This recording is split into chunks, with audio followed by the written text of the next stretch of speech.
Hello and happy Money Monday, guys. I have some very hard questions today, so I'm going to jump right into them. All right, first question is from Kadie from Facebook. She says, we are a family of 5 on an irregular income. My husband is in construction, and in the winter months, money can be slow, and the winter months can be slow and money is tight. We are currently on babysat 2 and have made lots of progress in the last couple of months. We could potentially have my husband's truck paid off by October, November, $540 minimum payment. I know that's a ridiculous amount for a truck payment. We have $3,900 left. So if we pay it off, that would free up the money for us to help scrape by in the winter months. I've been wondering if maybe I should beef up our emergency fund while work is good and money/overtime is rolling in. But I was thinking of we have the $1,000 and in preparation for winter, then go back to working on getting the truck paid off, seeing maybe adding another $1,200, which is our rent, just in case work is so slow he has to go on unemployment for a month like last year. What are your thoughts? Sorry if this is confusing and makes no sense. Hey Katie, that is a kind of a hard situation. Now the reason that Dave recommends only having a $1,000 baby emergency fund is because you you need something there to cover any little emergencies that are going to happen. It's just gonna happen. And 2, to keep you kind of like, I only have $1,000. I have to. It's to keep you on track. It's to keep you motivated and keep you going. However, if you are expecting to have to go on unemployment for a month, I would consider that kind of you should sinking fund to cover the leaner time. So yes, in your situation, I would probably add a little bit to my emergency fund. That's important, and I don't think you're going to get off track doing that. I am a little worried about your car payment. That is a lot of money. You're spending half of your rent on your car payment every month. Is there, and there's $4,000 left on it. Is there any way, I know he's in construction, is there any way you could sell that truck and buy a different one for the money that you're spending? I mean, that's a lot of money to put to a truck every month. I'm assuming you have some sort of equity in the car. Maybe it's, you could sell it for 10 grand, then buy a truck for 10 grand. And then be done with that step. I know that's a hard decision to make, and boys like their trucks. Boys like their trucks, their toys, but that's a huge expense that you can't afford on what you're doing right now. Now, I don't know your other debts, but yeah, if you need to have $2,000 in the bank in an emergency fund to kind of get through the winter, I don't think that's a huge deal. I called Dave a couple of years ago and I explained to him my situation, which was at the time that I didn't really have a lot of family that could help me financially. I had a car that was about to blow up, and I was asking, should I have a bigger than $1,000 emergency fund? And he said yes. He said I should probably have a $2,000 or $3,000 emergency fund, specifically because I knew that this thing was coming, that it wasn't being fantastical. It was, my car was making horrible noises. I knew it only had, months left to go, and it ended up lasting like year and a half, 2 years from that point, but I knew it was coming. I knew I needed to prepare for this upcoming expense. And if you know he's not going to have any work in December, then yeah, that's considered planning for your future and not being reactive. You're being proactive to this. So yeah, I'm not going to get on you for doing that. Just make sure that it doesn't slow your momentum. And definitely consider getting rid of that car, because that's a huge chunk of your income that's going away every month. And he can upgrade to a better truck later. You can, once you're out of debt, you can put $400, $500 aside every month and save up for a car, and he'll be able to upgrade in no time. So, all right, good luck with that. All right, SAR1386 had a very long question. Essentially, she has $22,000 worth of debt. Most of it is loans that she took out for other people that she loved, for friends and for family, and not just giving money that she had. She took out a loan in her name and gave the money to other people, and now she's on the hook, she's on the line for that money, and they're not paying her.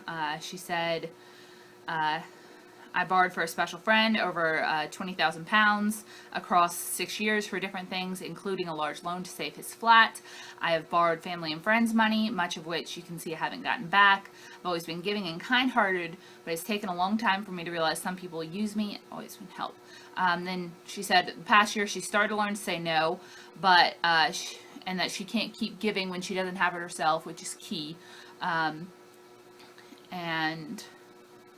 some of the people that she's helped have gone on like vacations and stuff like that and don't pay her back. And there are periods where she was on government assistance or not making any money whatsoever, and she still has these basically $400 a month loan payments for people, other people. She's saying it's very difficult, and that she'd love some advice and motivation and how people have gotten over struggle. For one of the people that she loaned the $400 a month bill, she asked money for it, and they gave her $70, and that's it. That's really, really hard, Sarah, and I'm not going to fuss at you because I can tell you've learned your lesson. That's more of a cautionary tale. I wanted to read that than anything. Never loan money to friends or family. If you have the money to give it and never ever expect it back. But absolutely never loan money, especially money you don't have. If you have to take out a loan to loan someone money, that's a giant red flag. If a bank won't give them a loan, then you shouldn't give them a loan, and that no one has paid it back. That's just a giant issue. She just wanted to hear from other people in similar situations. She wasn't really, she's paying it back. It's just a really hard lesson she's learned. So she just kind of wanted me to talk on that for a second. And don't loan money to people. I know that's hard, and that's very kind of mean advice because you want to help people. And if you're kind-hearted like this person, then abso-freaking-lutely you want to help people, but not by drowning yourself. This is a put the air mask on yourself before helping others type situation, because this is destroying years and years and years of her life. So just keep paying it back. I would advise you to continue asking these people for more money, especially if they're going on vacations, especially if, you don't have it. I would continue, make sure they know the depth of the situation, that you are paying $400 a month to this loan that the money never went to you, it went to them, and that they need to take responsibility for that. And if they're not willing to do that, and they probably won't be if they, gave you $70 once, then I would probably not keep those people in my life. Those aren't responsible people. Those are people that are probably just going to continue to try to take advantage of you. And I hate that for you, that you have so many people like that in your life that got you into this big and bad of a situation, even though you had a partner yourself, which you know that you didn't dissuade responsibility from yourself. So that's very hard. I'm very sorry. And if any of you have had experiences like that and don't mind sharing them, I'm sure Sarah 1386 would appreciate it. But I hate that for you, Sarah. Just continue getting gazelle intense. Get out of that hole that you've dug, and never ever do it again. If one day you're rich and you feel like giving money away and you have it to spare, go ahead. But I don't even think I have to tell you, never sign on the dotted line for someone else again. That's hard. All right. Anita Roberts says, I'm almost to the 1/3 mark and will pay off my second of 3 credit cards in early September. Congratulations. My target for consumer debt is still mid-2018. Questions. Have you ever lived in a large city? Do you have a sense of where you would like to go next? I would love to live in a large city. The largest city I've lived in is Jackson.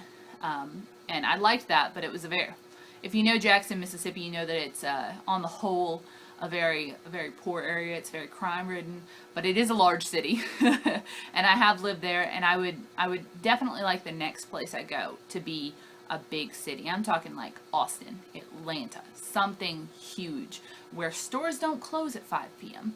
And you can, there are things that are things happen after 5 p.m. It's insane. I've never lived somewhere that was like this before. Mostly I've lived in like mid-size cities. All right. If you have a sense for where you'd like to go next, I kind of said that. I wonder if you've thought about working for Dave in Nashville. Yeah, I'd love to work for Dave. Give me a call. Dave's team. Just joking. I have applied for a Dave job before, like a publicist position a couple of years ago on his website, and they filled it internally or something. But that would be a really cool job to have. I'm sure a lot. I mean, he keeps getting voted like best place to work in Nashville over and over and over again. So maybe one day my track will lead me there. I doubt I would be able to be a Dave Ramsey vlogger anymore, though. All right, Cassidy Courtney says, what are your syncing accounts, and also is your budget template available on Google Docs? I have one I'm using, but I like yours better. Absolutely. I will link a video below that has explains my whole budget template and gives you a link to copy and save your own on Google Docs. So you can totally have a copy of my budget completely free, and then you can alter it to make your own. And all of my sinking funds are listed in there. All right. Missy Bruce says, excuse me, hey BG, I have a question about sinking funds. Currently, all the money we have left after paying monthly bills is put to debt. We have a baby emergency fund, but no sinking funds. Should we put less to our debt payoff in order to put money in sinking funds? We really want to be debt-free ASAP. Well, I think you're approaching this from the wrong way. The reason that sinking funds exist in most people's budgets is because you've seen something, like something happens. Your car tires go out, or Christmas or something like that. You have a need for a lot of money at one point of time, and you have to figure out a way to, like, it kind of surprises you, and you're like, and you're like, I don't want you to ever surprise me again. And so you find a way to start sinking fund that. Because you haven't actually said, like, I need a sinking fund for X, Y, and Z, I'm not sure you need any sinking funds. I didn't just all of a sudden wake up one day and have 13 sinking funds. I started one for Christmas because I knew that was coming and I wanted it to quit surprising me. And I figured out how much money I needed for Christmas, and then I broke that down into 12, and that's how much I saved for Christmas. And then something else came up, and I was like, oh, I need to start saving for that. And it's not something you just say, all right, I'm going to pay less on debt, and I'm going to save more in sinking funds. You figure out what you need. So if you have something like Christmas, or if you know that your car tires are going to go out within the next 6 months or so, or you're going to need to, because the tread is bad and you won't be able to renew your plates if you don't get an inspection or something like that. An expense is coming up. How are you going to deal with that? Well, right now, you're probably, or previous to your debt-free journey, you were probably charging it on credit cards and stuff like that. The new way is we do sinking funds. So if you have an expense that you see coming up, then yes, you might want to take a little bit away from your debt so you can prepare for that. But you just shouldn't just be like, all right, well, I can put $100 towards debt this month, or I can put $50 in a savings account, label it sinking funds, and then use it when I need it. That's not the way that works. So I will link a video on sinking funds below to help you out with that just a little bit. If you really want to be debt-free ASAP, I'd say throw everything at the debt. Everything at the debt that you can, especially since you don't have any specific sinking fund needs. If something does pop up though, like that you're going to need X amount of money by X date, then yeah, obviously you're going to need to take some money away from your debt repayment to pay that, or else you're going to have to whip out a credit card or use your emergency fund to pay it when it comes up. So that's the way that works. Good luck. All right. And lastly, I have a congratulations to Kimberly Strope, who says, since I've started watching you, I've paid off all of my credit cards, only student loans and hospital bills left. Yay! Congratulations, Kimberly. I'm so excited for you. That is absolutely wonderful. It feels so good to just get rid of a debt. you'll be completely debt free before you know it. So, all right, everybody, ask your money questions below and tell me your money wins. As usual, I will see you all next week. Bye. Hi guys, how are you doing today? It is Monday Money.